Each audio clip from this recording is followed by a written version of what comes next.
एक अकेला सब पर भारी, क्या बाकी गेंदबाजों ने नहीं उठाई अपनी जिम्मेदारी?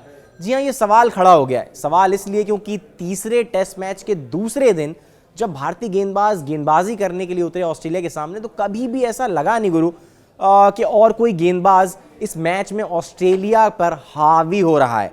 केवल ऐसा लगा कि एक तरफ से बस जसप्रीत बुमराह है, उन्होंने पंजा खोला, 5 विकेट निकाले, 405 पर 7 है ऑस्ट्रेलिया दूसरा दिन खत्म होने तक। सभी चीज़ों के ऊपर चर्चा करेंगे, क्या क्या आज के दिन में घटा, अब वो भी थोड़ा सा विस्तार समझेंगे। और जसप्रीत बुमराह उनके बारे में जिक्र करना पहले भी कहा था ज़रूरी है, और अब मुझे लगता है कि यार थोड़ा सा समझना होगा, क्योंकि इतना मुश्किल हो जाएगा अगर आप केवल जसप्रीत बुमराह को ही देखेंगे। और किसी गेंदबाज को भी अपनी भूमिका निभानी होगी, अपनी जिम्मेदारी उठानी होगी। Welcome back to a brand new episode of Balla De Ghuma Ke. This is your favourite host Vaibhav. और बॉस, आप ये समझिए कि ये जो 405 रन बना दिए ना पहले दिन, दूसरे दिन बल्लेबाजी करते हुए पहली पारी में, ये ऑलमोस्ट ऐसा लग रहा है कि अब गाबा का वो जो घमंड हमने तोड़ा था, वो शायद दूसरी बार तोड़ पाएंगे कि नहीं, क्योंकि इसके पहले वेस्ट इंडीज़ वहाँ पर खेल रहा था, उन्होंने उनको हराया। ट्रेविस हेड से शुरू करते हैं, क्योंकि ऊपर के किसी बल्लेबाज ने बहुत बड़ी पारी खेली नहीं।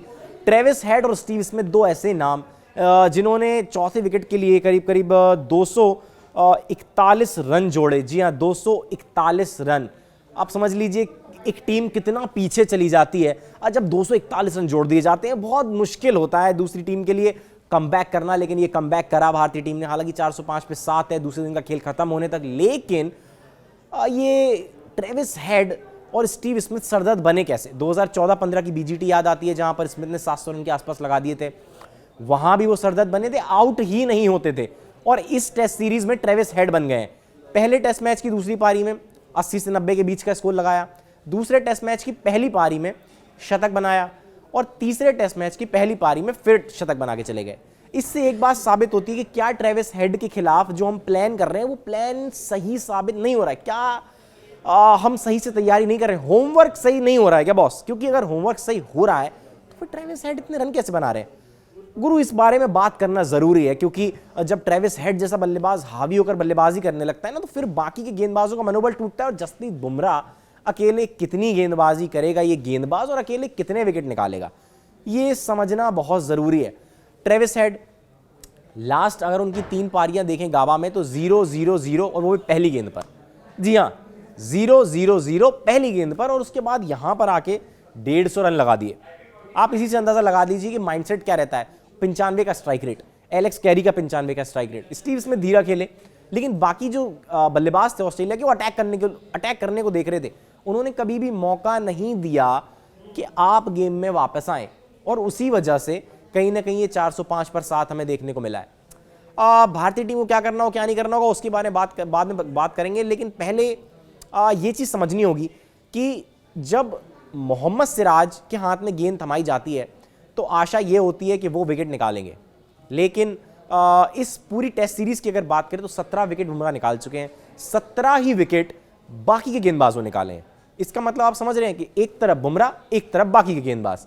तो गुरु, ये कैसे चलेगा? ये नहीं चल सकता, क्योंकि अगर आपको इंटरनेशनल लेवल पर इतना बड़ा बीजीटी जैसा सीरीज जीतना है, जहां पे हाई राइवलरी होती है, हीटेड आर्ग्यूमेंट्स होते हैं, बहुत तेज तर्रार माहौल होता है, फैंस बहुत एक्सपेक्ट करते हैं, वहां पर बॉस आपको सबको मिलकर एक टीम एफर्ट के रूप में कंट्रीब्यूट करना होगा, तभी आप मैच जीतेंगे। अदरवाइज जसप्रीत बुमराह कितना करेंगे? पहले टेस्ट मैच में हमने देखा सब फेल, जसप्रीत बुमराह खड़े रहे इसलिए मैच जीत गए।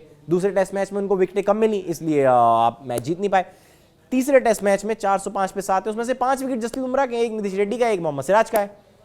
तो क्या जसप्रीत बुमराह पर ही रिलाय कर रही है? ये यार ये समझना जरूरी है। अब यार कब तक एक ही गेंदबाज अपना हाथ खड़ा करेगा और बोलेगा बॉस मैं हूं? नहीं चलेगा। किसी ना किसी को तो हाथ खड़ा करना होगा, चाहे वो मोहम्मद सिराज हो, चाहे वो नीतीश रेड्डी हो, चाहे रविंद्र जडेजा खेल रहे हो, आकाशदीप, आपने हर्षित राणा को निकाला, उन्हें कम से कम विकेट तो मिल रहे थे। आकाशदीप तो प्लेन नजर आए, और इसीलिए ये 405 पर 7 हुआ है। मैं आपको थोड़ा सा गेंदबाजी के स्टैट्स बताता हूं। जसप्रीत बुमराह ने 25 ओवर में 2.90 की इकोनॉमी, वहीं बाकी गेंदबाजों की इकोनॉमी 4.30, 3.20, 5 और 4.80। मतलब आप समझ लीजिए सब लोग 4 और 3 से ऊपर की इकोनॉमी पर गेंदबाजी करें, मतलब किफायती नहीं है। ये टेस्ट मैच है बॉस, ये टेस्ट मैच है। टेस्ट मैच में गेंदबाजों की इकोनॉमी कम होनी चाहिए, डॉट बॉलें होनी चाहिए ज्यादा, लेकिन नहीं, यहां तो रन पड़ रहे हैं, तेज तेज रन पड़ रहे हैं। ये क्यों हो रहा है? क्या आपका होमवर्क ठीक नहीं है? क्या आपको पता नहीं है कि किसको कहां गेंदबाजी करनी है?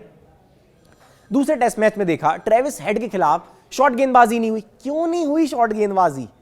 इसका जवाब कौन देगा? कोई नहीं देगा, क्योंकि हार गए तो हमने अच्छा नहीं खेला। यार हर बार इस स्टेटमेंट से काम नहीं चलेगा। भारतीय गेंदबाजों को एक होना होगा और एक होकर काउंटर अटैक करना होगा, क्योंकि अब आप ये समझिए कि वहां पर जॉस हेजलवुड वापस आ गए। मिचेल स्टार्क को हमने देखा पिछले मैच में कैसे आग उगल रहे थे भाई साहब। मिचेल स्टार्क नाम का तूफान किसी बल्लेबाज को खड़ा नहीं होने दे रहा था पिच पर, और अब आप समझ लीजिए कि उनके साथ जॉस हेजलवुड और मिल गए हैं, है ना। और उनके साथ वहां पर पैट कमिंस तो है ही, नेथन लायन तो है ही, 500 सुपर विकेटें उनकी हैं टेस्ट मैचेस में। तो इतनी स्ट्रॉन्ग गेंदबाजी के सामने गाबा में कैसे अब भारतीय टीम लड़ेगी और कमबैक करेगी, ये तो कल तीसरे दिन ही पता चलेगा। लेकिन फिलहाल 405 पर 7 हैं। ट्रेविस हेड फिनोमिनल पारी, फिनोमिनल। भले ही अपोनेंट हैं, दूसरी टीम के बल्लेबाज हैं, लेकिन तारीफ करनी होगी बॉस, करनी होगी तारीफ। कब तक ना तारीफ करोगे? क्योंकि एक बार कर दिया, 2 बार कर दिया, 3 बार कर दिया, जब बार बार आप करते हैं तो दिखता है कि कॉन्फिडेंस अलग लेवल का है। आपको ये बल्लेबाज दहशत में डालता है। जहां वो शॉट खेलना शुरू करते हैं आप फील्ड खोल देते हो। फील्ड क्यों खुल रही है? अटैक करना है, टेस्ट मैच है।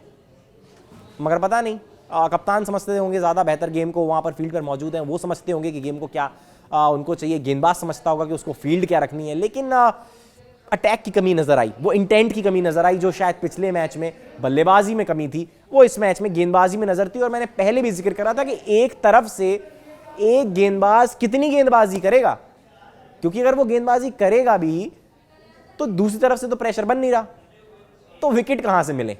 वही मुद्दा फिर से खड़ा हो गया है। थोड़ा सा इसके ऊपर चर्चा करनी होगी। और बाकी ट्रेविस हेड और स्टीव स्मिथ फिनोमिनल पारी, आउटस्टैंडिंग। मजा आ गया बॉस, मजा आ गया। चढ़कर बल्लेबाजी करना इसे कहते हैं। एक तरफ से एक बल्लेबाज ने चढ़कर बल्लेबाजी करना किसे कहते हैं वो दिखाया, वहीं दूसरी तरफ दूसरे बल्लेबाज ने दिखाया कि टेस्ट क्रिकेट किसे कहते हैं। स्टीव स्मिथ आराम से खेले, 190 गेंदों में उन्होंने 100 बनाया। वहीं पर ट्रेविस हेड केवल 10 गेंदें ज्यादा। इससे अंदाजा लगा लीजिए किस तरीके की बैटिंग थी। एलेक्स कैरी, उनका भी स्ट्राइक रेट उसी तरीके का 45 पर वो खेल रहे हैं।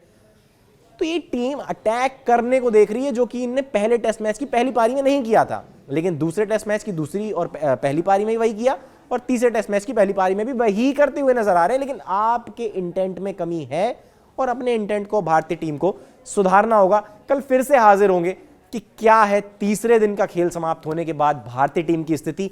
क्या गाबा का घमंड एक दफा फिर टूटेगा?